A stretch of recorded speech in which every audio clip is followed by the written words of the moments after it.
हूँ आपका दोस्त क्रिस्टोफर दारवाला और हमेशा की तरह मैं अपने इस हाइडआउट में कुछ न कुछ एक्सप्लोर कर रहा हूँ। ये फनल को देखिए। अरे ये तो ऊपर जा रहा है। इस पे ग्रेविटी का कोई असर ही नहीं हो रहा। इसे तो नीचे जाना चाहिए। साइंस का खेल है ना एक्साइटिंग। खेल खेल में साइंस, हर खेल में साइंस। और इसी एक्सपेरिमेंट्स को करते वक्त मैं भी एक्साइटेड हो जाता हूं। अब देखते हैं दीपिका और शिवम इतने एक्साइटेड क्यों हो रहे हैं। मैं हूँ शिवम और ये है। मैं हूँ शिवम और ये Deepika. Sorry I am really sorry, पर आज मेरा दिमाग कुछ कम काम कर रहा है। हम ज्यादा ही एक्साइटेड है ना। एक्साइटेड तो मैं भी बहुत हूँ, पर मेरा दिमाग सही काम कर रहा है। तुम अपनी बात करो। भाई आज हम बाहर जा रहे हैं एक ऐसे पक्षी को देखने जिसके बारे में आज तक हमने सिर्फ सुना है। फॉरेनर है, मतलब भारत देश का नहीं। कई सारे रहस्य जुड़े हैं इस पक्षी के नाम से। तो चलिए और आप भी मिलिए इस इंटरेस्टिंग पक्षी से।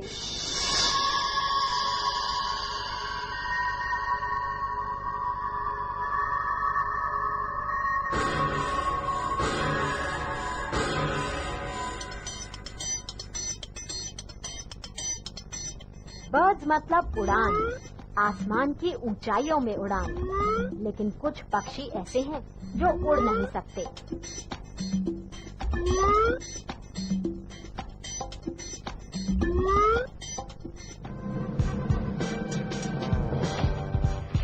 हम मिले फ्लाइटलेस बर्ड परिवार के एक सदस्य एमू से।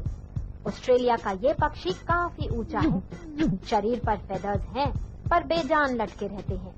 फ्लाइट मसल्स भी विकसित नहीं। एमू उड़ नहीं सकते, लेकिन दौड़ के चैंपियंस हैं। 50 किलोमीटर पर आवर की स्पीड से ये दौड़ सकते हैं। और पता चला है कि इनकी लात बहुत ताकतवर है।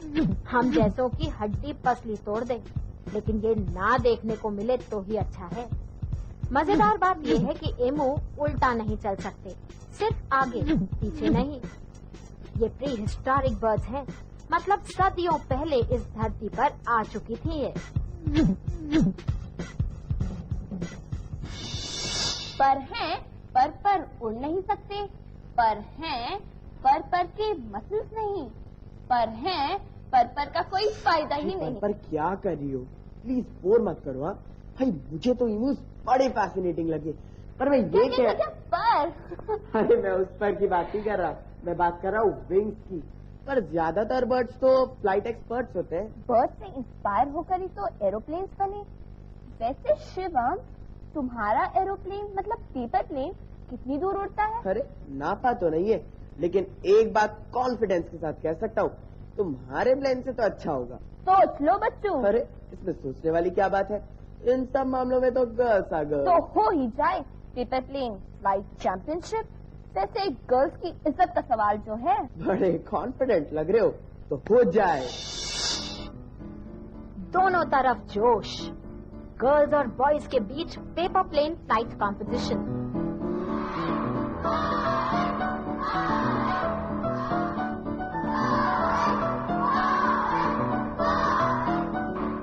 किसका प्लेन बेटर उड़ेगा? बॉयज का ओवर कॉन्फिडेंस उन्हें दे गया मात, और इस बार गर्ल्स की हो गई जीत। साइंस की दुनिया में ऐसा भी होता है। तो बच्चों क्या कहते हो? अब ये कहना सीखो कि girls and boys are equal. Okay बाबा, I take my words back, but I am really impressed. पर मुझे ये समझ में नहीं आया कि तुम्हारे प्लेन में ऐसी क्या बात है जो मेरे प्लेन में नहीं। अब मैं ये तो नहीं कह सकती कि girls are better than boys, लेकिन ये सब हुआ साइंस की वजह से। ऐसा क्यों होता है, वैसा क्यों होता है, ये मैं अक्सर सोचता हूँ। और ये क्यों और कैसे का जवाब ढूंढते ढूंढते मैं करता हूँ इंटरेस्टिंग एक्सपेरिमेंट्स। अब ये एरोबिक्स को देखिए। ये न केवल हमारे हार्ट के मसल्स को बढ़ाता है, मजबूत करता है, पर हमारे बॉडी में ऑक्सीजन का सप्लाई भी बढ़ाता है और स्टेमिना भी। It's a kind of dance. Dance dance dance की बात कर रहे हैं हम। आप डांस देखना चाहेंगे? तो इंतजार करिए ब्रेक के बाद। तो तैयार हैं आप इस अनोखे डांस के लिए? थोड़ा सा सोडा वाटर और इसमें हम डालते हैं किशमिश।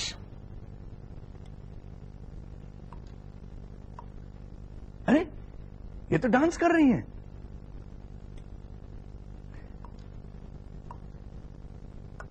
लगता है इनके बीच में कुछ कंपटीशन चल रहा है और मुझे लगता है कहीं दीपिका और शिवम के बीच में भी कुछ कंपटीशन हो रहा है। तो क्यों बॉयज का प्लेन गर्ल्स के प्लेन के कंपैरिजन में अच्छी तरह नहीं उड़ पाया?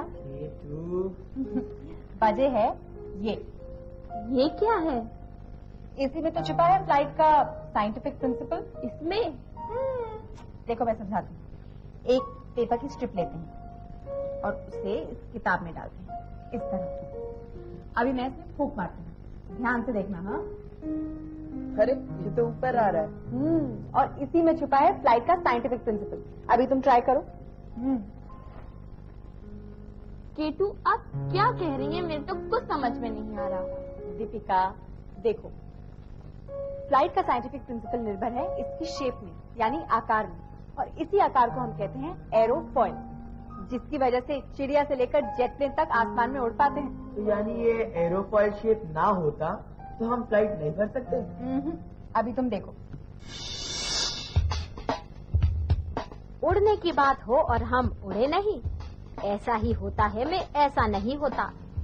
हम भरेंगे समुंदर किनारे से एक मजेदार उड़ान। आसमान में ही समझते हैं उड़ान की फिजिक्स। विंग के आकार को देखें, यही है एरोफॉइल। ऊपरी सतह निचली सतह से ज्यादा। पंख के ऊपर हवा को दूर जाना है, तेज चलना है। तेज हवा मतलब कम दबाव, और पंख के नीचे दबाव कम। ये प्रेशर डिफरेंस ही प्लेन को ऊपर की तरफ उठाता है।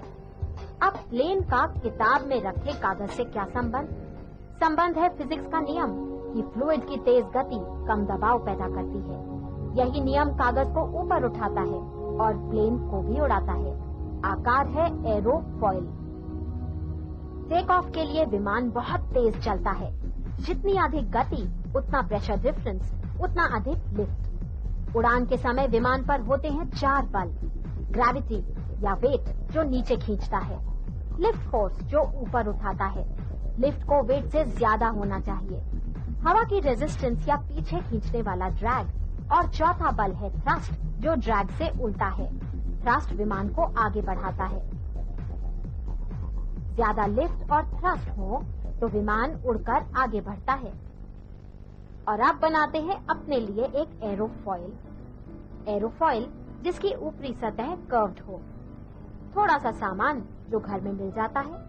और अब हमारा एरोफॉइल भी एक ही दिशा में जा सकता है, ऊपर। हाल ही में फ्लाइट के बारे में एक नई थ्योरी साबित हुई है, क्वांडा इफेक्ट, जो एक रिएक्शनरी फोर्स है। इसके बारे में जरूर पता करें। भाई हमारी प्लेन हो या फिर पतंग, वो उड़ती है तो इन्हीं 4 फोर्सेस के कारण। वेट या ग्रेविटी इसे नीचे खींचता है, और लिफ्ट फोर्स ग्रेविटेशनल फोर्स के अगेंस्ट काम करता है और चीजों को ऊपर उठाता है। इन दोनों फोर्सेस मतलब ऊपर और नीचे के फोर्सेस के अलावा होता है एक और फोर्स, ड्रैग, जो प्लेन को आगे बढ़ने से रोकता है। अरे वो सुना है ना, 3 तिगाड़ा तो काम बिगाड़ा। थ्रस्ट फोर्स ड्रैग फोर्स के अगेंस्ट काम करती है और चीजों को आगे बढ़ाती है। अभी तो हम किताबों में पढ़कर और केटू से समझकर इतने मजे में फ्लाइट की बातें कर रहे हैं, पर क्या तुमने कभी सोचा है कैसे पॉसिबल हुई होगी दुनिया की पहली फ्लाइट? किसी ने तो सोचा होगा, पंख होते तो उड़ जाते।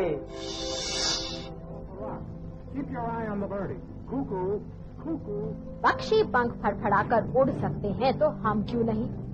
ऐसे बहुत से अटेम्प्ट फेल हो गए, लेकिन साइंटिस्ट्स और इंजीनियर्स ने हिम्मत नहीं हारी। फाइनली ऑर्विल और विल्बर राइट ने वो कर दिखाया जो उनसे पहले कोई नहीं कर पाया था।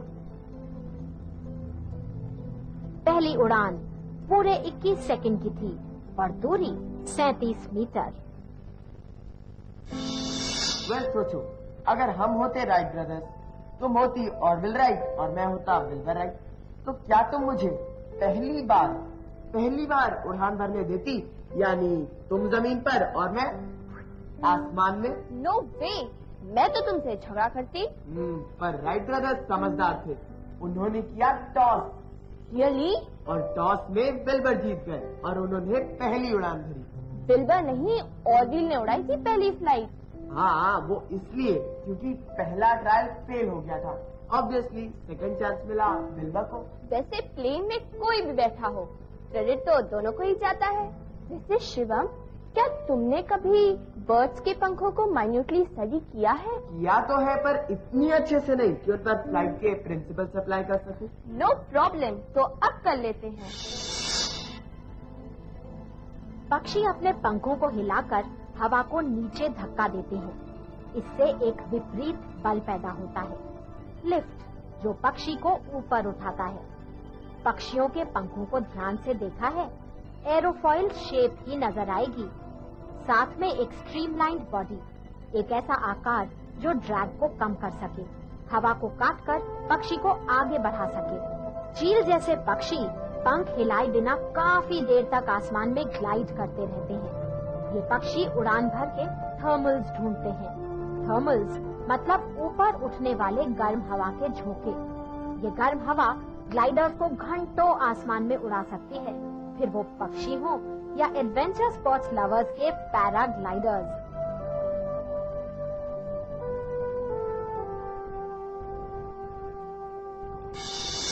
अब पता चल गया चीलें कैसे इतने मजे में ग्लाइड करती रहती हैं। वैसे एक और बात बताऊं, जितनी छोटी बर्ड होगी और जितना छोटा उसका विंग स्पैन होगा, उसे उतनी ही ज्यादा बार विंग फ्लैप करने पड़ेंगे।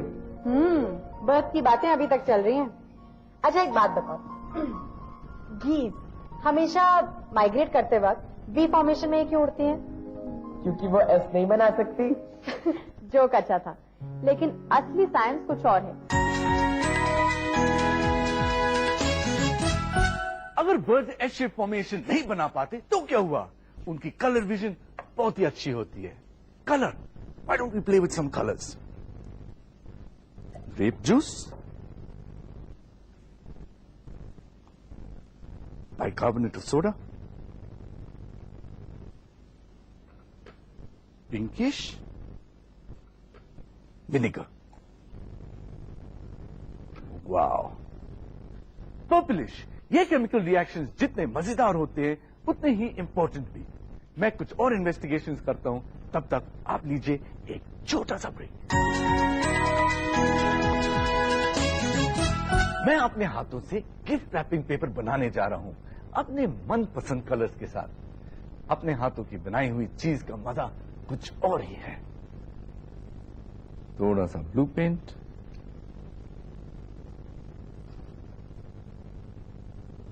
ग्रीन,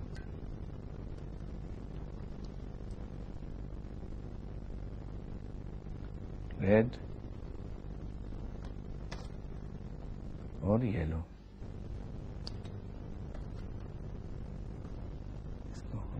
स्वर्ल करेंगे। एक तरफ से पेपर डाला और ये रहा मार्बल पेपर। कितने सुंदर पैटर्न्स हैं। अरे पैटर्न से याद आया कि K2 बर्ड्स के फ्लाइंग पैटर्न्स के बारे में भी कुछ बताने वाली है। तो बात हो रही थी माइग्रेटरी बर्ड्स के फ्लाइट पैटर्न। मैंने पूछा था कि गीज हमेशा फ्री पैटर्न में ही क्यों उड़ती हैं? जवाब बिल्कुल साइंटिफिक है। In fact we can also say that geese are the masters of physics. तो इन मास्टर्स ऑफ फिजिक्स से सीखते हैं थोड़ी और साइंस। आफ्टर ऑल हमारे चारों ओर साइंस ही तो है, right K2? Right. Migratory birds को बहुत दूर तक उड़कर जाना होता है। उनके सर्वाइवल का सवाल है। साइंटिस्ट्स ने पता किया है कि बहुत से पक्षी वी आकार में उड़कर ऊर्जा बचाते हैं। हर पक्षी अपने आगे उड़ने वाले पक्षी से थोड़ा ऊपर उड़ता है। इससे एयर रेजिस्टेंस मतलब ड्रैग कम हो जाता है। गीज एक्सपर्ट्स हैं, जानते हैं कि आगे उड़ने वाला पक्षी ज्यादा जोर लगाता है, थक जाता है। वो बारी बारी लीडर बदलते रहते हैं और दूर दूर तक बिना रुके उड़ पाते हैं। बर्ड्स के फ्लाइट पैटर्न से हमको भी बहुत कुछ सीखने को मिलता है।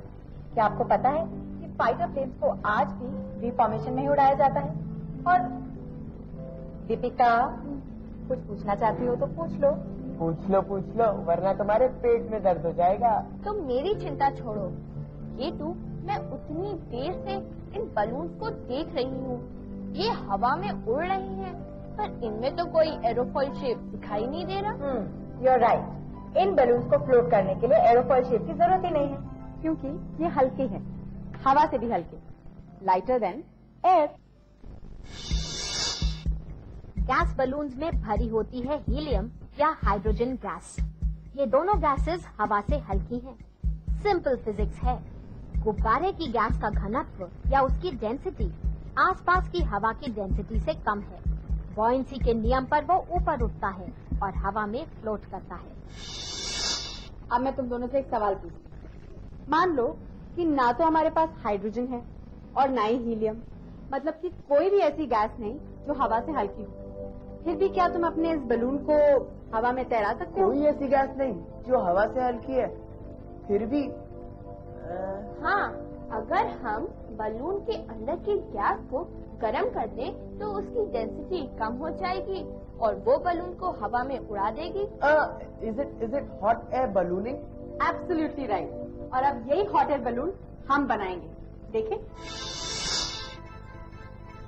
हॉट एयर बलून बनाना भी बच्चों का खेल है।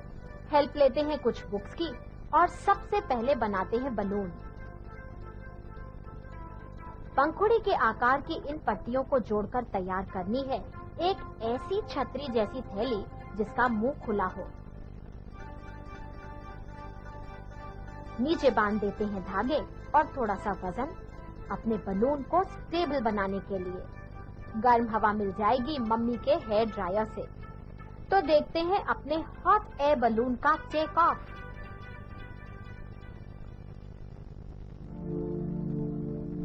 हम जानते हैं कि हवा के मॉलिक्यूल्स चलते रहते हैं, एक दूसरे से टकराते हैं। बलून के अंदर हवा गर्म होने से उनकी ऊर्जा बढ़ जाती है। वो ज्यादा टकराते हैं, ज्यादा दूर जाते हैं। अब गुब्बारे के अंदर की हवा आसपास की हवा से कम घनी हो जाती है। गर्म हवा की बॉयंसी या ऊपरी उछाल ठंडी हवा से ज्यादा है, इसीलिए गर्म हवा का गुब्बारा आराम से हवा में ऊपर उठता है। आज हमने हॉट एयर बलून भी बनाना सीख लिया और फ्लाइट के प्रिंसिपल्स भी समझ लिए। उन पक्षियों से मिले जो उड़ सकते हैं और उनसे भी जो उड़ नहीं सकते। ये सब इतने मजे के साथ। अब बिना टाइम वेस्ट किए आपके सवालों के जवाब, वो भी अपनी क्यों और कैसे कीटू के साथ।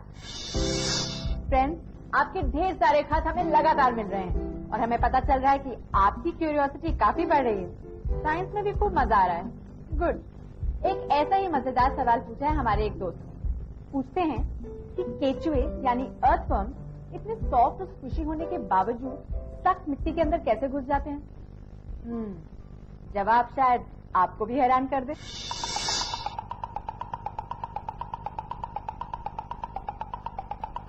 केचुए, अर्थवर्म्स, बिल्कुल नरम शरीर, लिजलिजा, ना तो बैकबोन ना ही कोई ऐसा अंग जो पैना हो और मिट्टी खोद सके। फिर भी अर्थवर्म्स मिट्टी के अंदर घुसने में माहिर हैं। मिट्टी ही उनका घर जो है। अर्थवर्म्स सख्त मिट्टी में भी घुस जाते हैं, खा कर। वो मिट्टी खाकर ही अपने लिए रास्ता बनाते हैं। मिट्टी उनके शरीर में डाइजेस्ट होती है, पचती है और बाहर निकलती है कास्टिंग्स के रूप में। ये कास्टिंग्स बढ़िया खाद है, हर किसान और माली की दोस्त, बढ़िया मिट्टी की पहचान। मतलब मिट्टी में जितने ज्यादा अर्थवर्म्स उतनी ज्यादा उसकी फर्टिलिटी। मिट्टी में जितने ज्यादा अर्थवर्म्स होते हैं उतनी ज्यादा फर्टिलिटी। और अगर हम इसी तरह एक्सपेरिमेंट्स करते रहें तो हमारा दिमाग भी फर्टाइल हो जाएगा। अब ये किटकिट को देखिए, ये तो बिल्कुल बुद्धू है।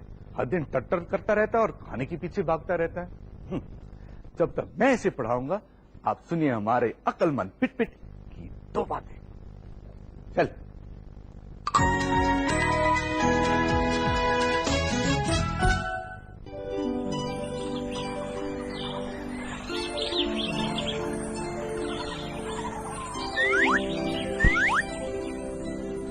नहीं नहीं, ऐसा ना करो प्लीज। बहुत अच्छी तितली है, पकड़ने दो ना पीट पीट, हम छोड़ देंगे। गलत बात है, ये तितलियाँ इस समय बड़े महत्व का काम कर रही है। क्या काम कर रही हैं? हम तो समझे ये उड़ रही हैं। तितली या कोई भी कीटक जीव जंतु फूलों पर बैठते हैं तो उसे फूल की परागरज अपने साथ किसी और फूल पर ले जाते हैं। इससे परागण अर्थात पॉलिनेशन होता है। बदले में ये जीव और कीटक फूल से मधुर रस पाते हैं, यानी नेक्टर चूसते हैं और उनका भोजन हो जाता है। अच्छा, तो अभी तितली भोजन कर रही है। हाँ, और फूल परागण अर्थात पॉलिनेशन कर रहे हैं। किसी क्षेत्र के जैविक समुदाय यानी स्पीशीज इस प्रकार एक दूसरे पर निर्भर होते हैं। उसे सहजीवन या सिम्बायोसिस कहते हैं। अरे वाह पिट पिट, तब तो सभी सजीव एक दूसरे को मदद करते होंगे। हाँ, इसके उदाहरण में सस्तन प्राणी अर्थात मैमल्स और पक्षियाँ भी पाए जाते हैं। इसके और उदाहरण दो ना। सबसे दिलचस्प उदाहरण तो कोयल पक्षी का है कि वे अपने अंडे दूसरे पक्षी के घोंसले में दे आती है और निश्चित हो जाती है बच्चे होने तक। बड़ी चालाक है। हाँ, चालाकी समझो या मजबूरी, परंतु प्रजनन के लिए, भोजन के लिए, निवास के लिए ये सहजीवन एक वरदान है। वाह, कुदरत की क्या शान है, सजीवन एक वरदान है।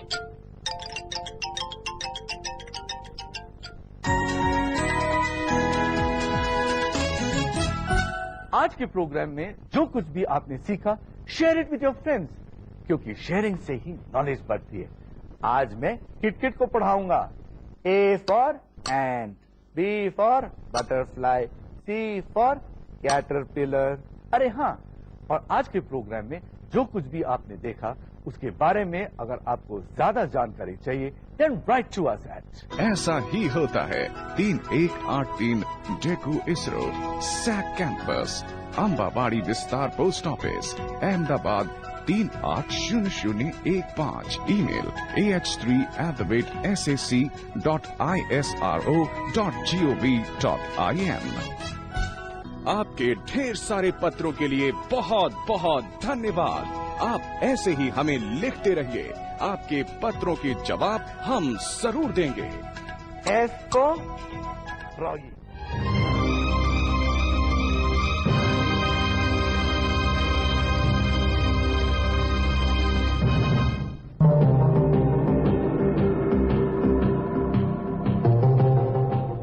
इस कार्यक्रम के प्रायोजक हैं डेकू इसरो और विज्ञान प्रसार।